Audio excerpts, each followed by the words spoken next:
Right sir, ఇంకొక అంశం మనం డిస్కస్ చేద్దాం. నిన్న జరిగిన సమావేశంలో యువతకు హామీ ఇచ్చినట్టుగానే జాబ్ క్యాలెండర్ కూడా ఈరోజు విడుదల చేస్తాం అసెంబ్లీ సాక్షిగా అని చెప్పారు. సో ఈ జాబ్ క్యాలెండర్ అనేది అసలు ఎలా ఉండబోతుంది అంటారు? అండ్ స్కిల్ యూనివర్సిటీ కూడా నిన్న దాని గురించి అసెంబ్లీలో చర్చ జరిగింది. సో మరి దీనివల్ల వచ్చే ఉపయోగాలు ఏంటంటారు? స్కిల్ యూనివర్సిటీ వల్ల ఉపాధి అవకాశాలు ఉంటాయా? వాస్తవంగా ఏమైపోయిందంటే అమ్మా, మనకి అంటే మార్కెట్ లో అంటే ఇండస్ట్రీ రిక్వైర్మెంట్, అదే సందర్భంలో మార్కెట్ పొటెన్షియాలిటీ, ఎంప్లాయ్మెంట్ పొటెన్షియాలిటీ కన్నా కూడా ఎక్కువగా విద్యార్థులు గ్రాడ్యుయేట్ అయి బయటకు వస్తా ఉన్నారు.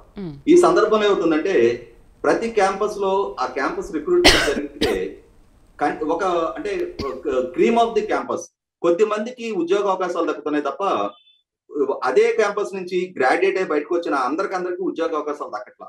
ఇటువంటి సందర్భంలో ఏంటంటే ఇండస్ట్రీ రిక్వైర్మెంట్ ప్రకారం యువతలో నైపుణ్య శిక్షణ ఇచ్చి వాళ్ళని ఇండస్ట్రీ రిక్వైర్మెంట్ ప్రకారం తర్ఫీదుగా ఇచ్చినప్పుడు ఇండస్ట్రీ వాళ్ళని పిక్ చేసుకోవడానికి ఆస్కారం ఉంటుందనే ఉద్దేశంతో అన్ని రాష్ట్రాల్లో ఈ స్కిల్ డెవలప్మెంట్ కోసం దాదాపుగా గత 5 సంవత్సరాల క్రితం నుంచే ప్రయత్నం మొదలు పెట్టారు. అదే సందర్భంలో తెలంగాణ ప్రభుత్వం స్కిల్ యూనివర్సిటీ ఏర్పాటు చేయాలి అని చెప్పని, అంటే యువతలో నైపుణ్య శిక్షణ కోసం ఒక కోర్ యూనివర్సిటీ ఏర్పాటు చేసే దిశగా అడుగులేయడం అనేది 100% ఆహ్వానించదగ్గ వ్యవహారం ఇది. ఎందుకంటే వాళ్ళ తల్లిదండ్రులు పిల్లల మీద ఎంతో ఆశతోటి రెక్కల ముక్కలు చేసుకొని వాళ్ళని చదువుకొని బయటకు వచ్చిన తర్వాత కొద్ది మందికి మాత్రం ఉపాధి అవకాశాలు దక్కి మిగిలిన యువత నిరుద్యోగుల మిగిలిపోతున్న నేపథ్యంలో వాళ్ళలో నైపుణ్య శిక్షణ పెంచే బాధ్యత, నైపుణ్య శిక్షణ ఇప్పించే బాధ్యత, వాళ్ళు పే చేసే ఫీజును కూడా ప్రభుత్వం రీఎంబర్స్ చేయడానికి సిద్ధపడి ముందుకొచ్చి ఒక యూనివర్సిటీని ఏర్పాటు చేయడం అనేది ఖచ్చితంగా అది తెలంగాణ యువతకి లబ్ధి చేకూర్చే అంశం. ఎందుకంటే ఇప్పుడు స్కిల్ యూనివర్సిటీ అనేది అంటే ఇప్పుడు ప్రభుత్వ ఉద్యోగాలు కాకుండా ప్రైవేటు పరంగా చేసుకునే వాళ్లకు ఉపయోగపడుతుంది అంటారు. ఎందుకంటే ప్రభుత్వం ప్రకటించిన 2 లక్షల ఉద్యోగాల కంటే కూడా 20 లక్షల మంది అంతకంటే ఏటా పెరుగుతూనే ఉంటారు. కాబట్టి ఉద్యోగ అవకాశాలు కూడా పెరగాలి కదా సార్. సో ఇప్పుడు వీళ్ళు పెరిగినప్పుడు అవి కూడా పెరగాలి కదా, అంటే దానికోసమే ఈ స్కిల్ యూనివర్సిటీ అనుకోవచ్చా? అవునమ్మా, ఇప్పుడు సహజంగా ఏంటంటే మనకి ఒకప్పుడుతో కంపేర్ చేస్తే వాళ్ళ మనకి అంటే డిగ్నిటీ ఆఫ్ లేబర్ అనేది ఒకటి మనం మెయింటైన్ చేయడానికి సిద్ధపడితే ఇవాళ మన ఇళ్లలో ఎలక్ట్రికల్ వర్క్ చేయాలి అని అంటే మన ఎలక్ట్రీషియన్ కోసం వెతుకునే పరిస్థితి, డ్రైవర్ కోసం వెతుకునే పరిస్థితి, షెఫ్ కోసం వెతుకునే పరిస్థితి, ప్లంబర్ కోసం వెతుకునే పరిస్థితి. ఇట్లా అంటే చేతి ద్వారా చేయగలిగే పనులు చేసేవాళ్ళు తగ్గిపోయారు. అంటే కుల వృత్తులకు సంబంధించిన తల్లిదండ్రులు కూడా తమకన్నా తమ బిడ్డలు మెరుగ్గా బతకాలి అనే ఉద్దేశంతో అందరికందరూ కష్టపడి చదివించుకుంటున్నారు. దాంట్లో తప్పట్టాల్సిన అవసరం లేదు.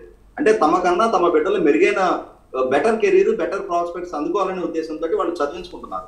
అయితే ఏమవుతుందంటే ఎంతమంది అయితే ఈ క్యాంపస్ నుంచి బయటకు వస్తున్న అవుట్పుట్ ఉంటుందో దానికి తగినంతటి మా ఎంప్లాయ్మెంట్ పొటెన్షియాలిటీ మన దగ్గర అంటే సరిపోను ఉద్యోగ అవకాశాలు దక్కట్లా.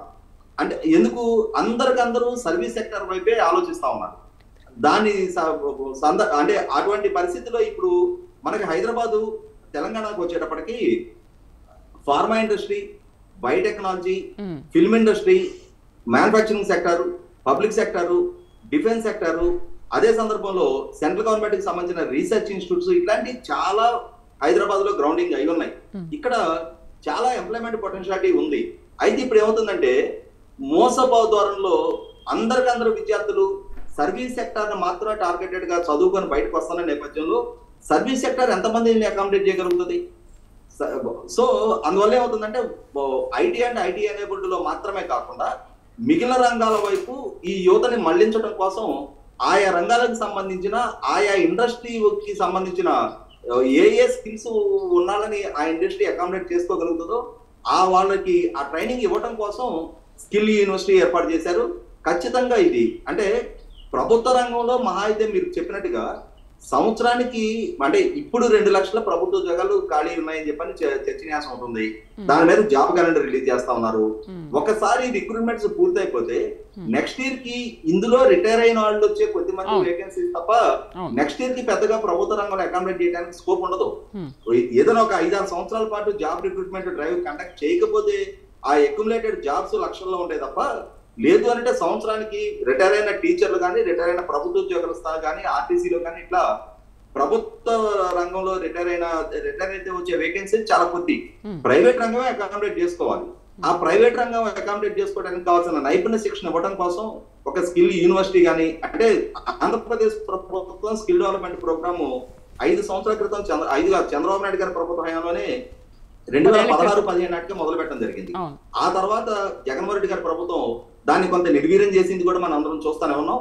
ఇప్పుడు తెలంగాణ ప్రభుత్వం తాను చొరవ చూపించి మొట్టమొదటిగా, అంటే ఆంధ్రప్రదేశ్ రాష్ట్రంలో కూడా ఎప్పటి నుంచో చర్చనీయాంశంగా ఉంది స్కిల్ యూనివర్సిటీ ఏర్పాటు అనేది. జగన్మోహన్ రెడ్డి గారు ప్రతి సందర్భంలో ప్రస్తావిస్తూ వచ్చేవాడు కానీ అది అమల్లోకి రాలా.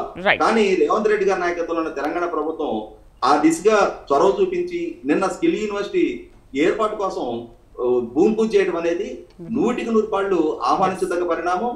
ఈ అవకాశాన్ని సద్వినియోగం చేసుకొని తెలంగాణ ప్రాంతానికి సంబంధించిన యువత మరింత నైపుణ్యాన్ని మెరుగుపరుచుకొని ఇండస్ట్రీ రిక్వైర్మెంట్ తగ్గట్టుగా వాళ్ళ తర్ఫీదు చేసుకోగలిగితే ఖచ్చితంగా అంటే నిరుద్యోగుల ప్రపోర్షన్ తగ్గడానికి వీలవుతుంది. అదే సందర్భంలో బెటర్ కెరీర్ తోటి వాళ్ళ జీవితం, వాళ్ళ ప్రస్థానం మొదలు కట్టడానికి ఆ తల్లిదండ్రులకి చదువుకున్న యువత భారంగా మారకుండా ఉండడానికి ఆస్కారం ఉంటుంది. Right sir. ఎస్సీ/ఎస్టీ వర్గీకరణ, జాబ్ క్యాలెండర్ అంశాలపైన చక్కటి విశ్లేషణ అందించారు. Thank you very much. ఇది వాళ్ళ న్యూస్ కేఫ్. రేపటి న్యూస్ కేఫ్ లో మళ్ళీ కలుద్దాం. నమస్తే.